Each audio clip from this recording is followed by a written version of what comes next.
अस्सलाम वालेकुम दोस्तों, मैं शुएब हसन आपके प्यारे से चैनल केमिस्ट्री वाला के प्लेटफॉर्म पर आज फिज़िक्स का important topic vector product discuss करने वाले हैं। तो वेक्टर प्रोडक्ट को शुरू करते हैं। तो वेक्टर प्रोडक्ट का मैंने आपको छोटा सा तारुफ बताया था कि अगर एक वेक्टर इनटू वेक्टर यानी वेक्टर क्रॉस वेक्टर करते हैं तो हमारे पास अगर कोई वेक्टर आ जाता है तो इस तरह के प्रोडक्ट, इस तरह की मल्टीप्लिकेशन ऑफ वेक्टर को कहते हैं वेक्टर प्रोडक्ट। क्या कहते हैं? वेक्टर प्रोडक्ट कहते हैं। अभी लेट्स से यानी ए वेक्टर है और दूसरा वेक्टर है बी, इसको इनटू या मल्टीप्लाई नहीं करेंगे बल्कि क्या कहेंगे? क्रॉस करेंगे। यानी ए वेक्टर क्रॉस बी वेक्टर, अगर इनको क्रॉस करने पे या मल्टीप्लाई करने में, एक्चुअली तो मल्टीप्लाई होता है लेकिन वेक्टर में इस चीज़ को हम क्रॉस कहते हैं। तो अगर कोई सी वेक्टर यानी वेक्टर ही आता है तो इस तरह की जो प्रोडक्ट है उसको क्या कहते हैं? Vector product. और इसका दूसरा नाम क्या है हमारे पास? Cross product. क्या? क्रॉस प्रोडक्ट इसका दूसरा नाम है। ओके, ये तो छोटा सा तारुफ हो गया। यानी अभी स्केलर प्रोडक्ट में क्या होता था, जो हमारे पास आंसर आता था प्रोडक्ट का वो एक क्या होता था? स्केलर होता था। लेकिन ये क्या है? क्या है? एक वेक्टर है। तो वेक्टर है तो इसके दो चीज़ें होंगी, इसके पास होगा मैग्नीट्यूड भी होगा और दूसरी इसके पास क्या चीज़ होगी?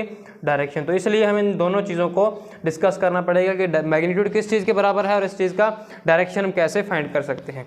ठीक है, तो हम क्या करेंगे अब? हम जो हमारे पास जो इसका मैग्नीट्यूड है वो क्या होता है? ए बी साइन थीटा, यानी ए बी साइन थीटा। अगर हम ए और बी को मल्टीप्लाई कर रहे हैं और इसका डायरेक्शन हम कैसे फाइंड करते हैं? इसका डायरेक्शन हम फाइंड करते हैं राइट हैंड थंब रूल से। वो चीज़ें डिस्कस करेंगे। ठीक है, तो सबसे पहले मैग्नीट्यूड की तरफ जाते हैं। किसकी तरफ? मैग्नीट्यूड की तरफ, क्योंकि इसका डायरेक्शन भी होना है, क्योंकि एक वेक्टर है।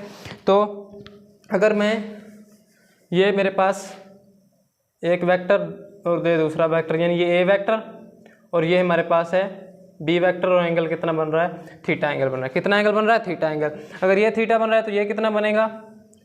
360 माइनस थीटा। मैं आपको इंट्रोडक्शन दे रहा हूँ, ठीक है? 360 माइनस थीटा।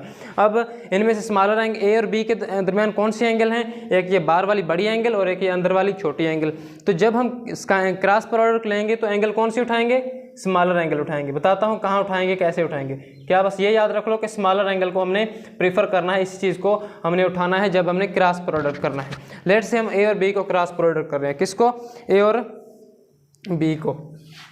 ये ए क्रॉस बी, तो ये किसके बराबर आएगा? Magnitude of A magnitude of B sine of theta. Theta का साइन लेना है। कौन सा थीटा है? ये angle between A vector and B vector, या इधर लिखें स्मॉलर एंगल, यानी smaller angle between A vector and B vector. कहाँ उठाना है हमने? इस थीटा की जगह पे।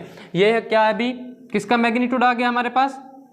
ये हमारे पास मैग्नीट्यूड आ गया ए क्रॉस बी का। ए क्रॉस बी का मैग्नीट्यूड क्या है? A B sine theta. ये थीटा कौन सा है? Smaller angle between vector A and vector B, smaller angle, larger नहीं। ठीक है, ओके। अब ये तो हो गया मैग्नीट्यूड। मैग्नीट्यूड किसके बराबर आता है? ए बी साइन थीटा के बराबर आता है। अभी दूसरी चीज़ कि हमारे पास इसका डायरेक्शन हम कैसे फाइंड कर सकते हैं। छोटा सा ये आपको पता होना चाहिए कि ए क्रॉस बी किसके बराबर आता है? ए बी साइन थीटा के बराबर आता है। अब हमने करना है इसके डायरेक्शन के बारे में थोड़ी बात करनी है। मैग्नीट्यूड तो ये है ए बी साइन थीटा। वही वेक्टर बनाएं, ये हमारे पास ए वेक्टर, बी वेक्टर, ये एंगल थीटा। अभी इसका डायरेक्शन को हमने कैसे फाइंड करना है कि ये याद रख लो जो पॉइंट में लिख रहा हूँ कि जो हम मल्टीप्लाई करेंगे, यानी इसको कैसे? जब ए क्रॉस बी करेंगे तो जो वेक्टर आएगा सी वेक्टर, उसका जो डायरेक्शन होगा वो परपेंडिकुलर होगा दोनों प्रीवियस वेक्टर के। जिन दो वेक्टर को हम मल्टीप्लाई कर रहे हैं तो उनकी प्रोडक्ट का जो वेक्टर आएगा वो इन दोनों के परपेंडिकुलर होगा। यानी अगर ये सी वेक्टर आ रहा है तो सी वेक्टर क्या होगा? परपेंडिकुलर टू ए वेक्टर भी होगा। ये डायरेक्शन की बात कर रहे हैं। और सी वेक्टर किसके परपेंडिकुलर होगा? बी वेक्टर के। यानी जो तीसरा वेक्टर आएगा वो इन दोनों वेक्टर के क्या होगा? हमेशा परपेंडिकुलर होगा। ये ही डायरेक्शन का रूल है, आपको पता होना चाहिए। ठीक है, क्या होगा? परपेंडिकुलर होगा। ठीक है, अब देखें, ये लेट से एक वेक्टर और मेरी ये उंगली दूसरा वेक्टर, ये एक वेक्टर, ये दूसरा, ये एक वेक्टर, ये दूसरा वेक्टर। अब अगर मुझे इसका डायरेक्शन बताना है तो मैं कहूँगा कि जो वेक्टर तीसरा आएगा इनकी प्रोडक्ट के जरिए वो इन दोनों के परपेंडिकुलर होगा। तो तीसरा वेक्टर ऐसे हो सकता है परपेंडिकुलर, या नीचे परपेंडिकुलर हो सकता है। दोनों ही केस हो सकते हैं। दोनों केस में परपेंडिकुलर है। देखें, ये एक वेक्टर, ये दूसरा वेक्टर, ये एक वेक्टर, ये दूसरा वेक्टर। अभी यहाँ तो ऐसे परपेंडिकुलर इन दोनों के तरह हो सकता है, यहाँ तो नीचे हो सकता है। क्या यहाँ तो नीचे दोनों केस में परपेंडिकुलर होगा इन दोनों वेक्टर के।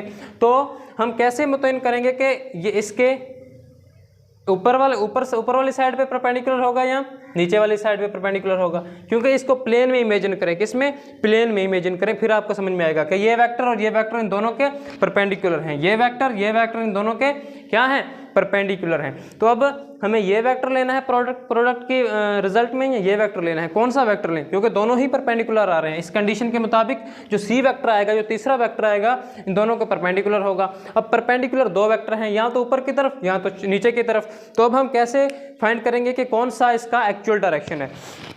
तो हम क्या करेंगे, right hand thumb rule use करेंगे। क्या, right hand thumb rule.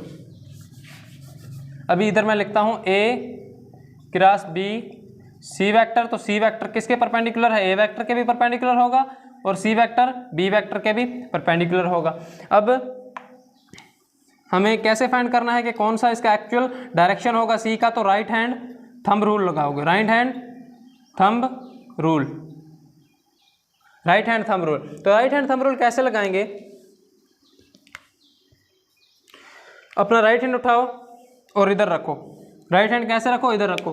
Right hand मैंने ऐसे रखा और मैं क्या कर रहा हूँ, एक रस बी कर रहा हूँ, तो एक से लेके अपनी फिंगर को बी की तरफ घुमाओ। ऐसे रखा, राइट हैंड रखना, लेफ्ट हैंड नहीं तो गलत हो जाएगा, ठीक है। इधर रखा और इसको मैंने क्या घुमाया, ए से बी की तरफ घुमाया अपनी उंगलियों को, यानी अभी ऐसे हम ऐसे करेंगे तो ये थोड़ा सा गलत हो जाएगा, लेकिन हमने इसको कैसे करना है, प्लेन में इमेजिन करना है। प्लेन में जब इमेजिन करेंगे तो हमारे पास ऐसे होगा, यानी ऐसे अंदर जा रहा है, क्या, ऐसे वेक्टर, ए वेक्टर ये है तो दूसरा बी वेक्टर कैसे आएगा, ऐसे आएगा। तो मेरा अंगूठा किधर पॉइंट कर रहा है, ऊपर की तरफ, तो ये होगा इसका एक्चुअल डायरेक्शन, और ये इसका डायरेक्शन नहीं होगा, ये इसका डायरेक्शन नहीं होगा। अभी कैसे, ये ए ये बी, फिर इमेजिन करें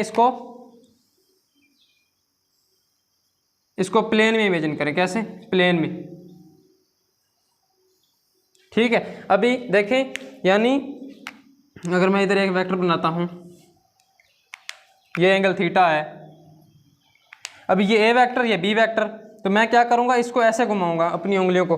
ये हमारे पास क्या, ए ये बी, तो मैं प्लेन में घुमाऊंगा, ऐसे उंगलियों जब घुमाऊंगा तो मेरा अंगूठा ऊपर की तरफ इशारा कर रहा है, तो ये हमारे पास क्या आ जाएगा, सी वेक्टर, जो इन दोनों का क्या होगा, डायरेक्शन होगा, इनके प्रोडक्ट का डायरेक्शन होगा, और इन दोनों के हमेशा दरमियान क्या होगा, परपेंडिकुलर होगा। ये इसके भी परपेंडिकुलर होगा और इसके भी परपेंडिकुलर होगा। इस चीज़ को प्लेन में क्या करें, इमेजिन करें। बोर्ड एक प्लेन है, ठीक है।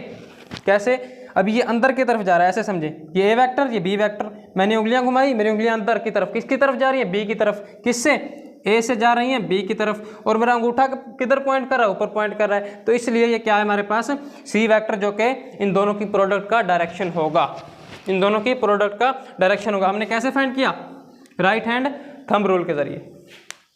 उंगली रखी, इसको घुमाया, ऊपर कर रहा था, अंगूठा ऊपर पॉइंट कर रहा था, तो ये आ गया इसका डायरेक्शन। तो ये चीज़ थी वेक्टर प्रोडक्ट में, छोटी सी, ठीक है। वेक्टर प्रोडक्ट का मैग्नीट्यूड भी आपको पता चल गया, थीटा के बारे में पता चल गया, और डायरेक्शन थोड़ा सा मुश्किल है इस चीज़ को समझना, लेकिन आप समझ जाएंगे, मैं उम्मीद करता हूँ।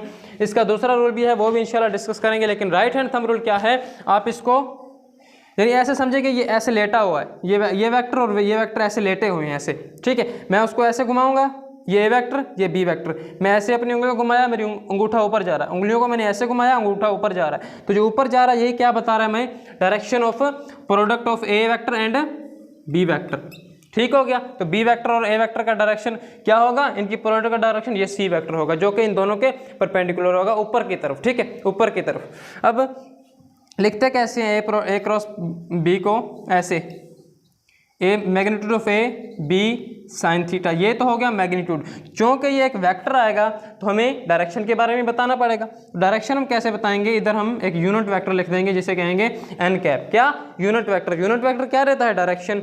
ये यूनिट वेक्टर क्या होगा, सी के डायरेक्शन में एक छोटा सा वेक्टर होगा जिसका मैग्नीट्यूड कितना होगा, 1 यूनिट। मैग्नीट्यूड कितना होगा, 1 यूनिट होगा। यही तो होता है यूनिट वेक्टर, यानी सी के डायरेक्शन में एक छोटा सा वेक्टर है, ये एन कैप। अब ये क्या होगा, मैग्नीट्यूड, ये क्या हो गया, डायरेक्शन। मैग्नीट्यूड और डायरेक्शन जब होते हैं तो क्या किसको डिफाइन करते हैं, वेक्टर को। तो इसलिए हम कह सकते हैं कि ये एक हमारे पास आ गया वेक्टर। तो ये थी वेक्टर प्रोडक्ट का छोटा सा किस्सा। तो वेक्टर प्रोडक्ट को हमने किया क्लियर। इसके डायरेक्शन में थोड़ा सा मसला है, आपको समझना पड़ेगा थोड़ा सा, इसको फिर इमेजिन करेंगे प्लेन में तो आपको सही क्लियर हो जाएगा, ठीक है। तो नेक्स्ट लेक्चर तक ओके बाय, थैंक्स, शुक्रिया।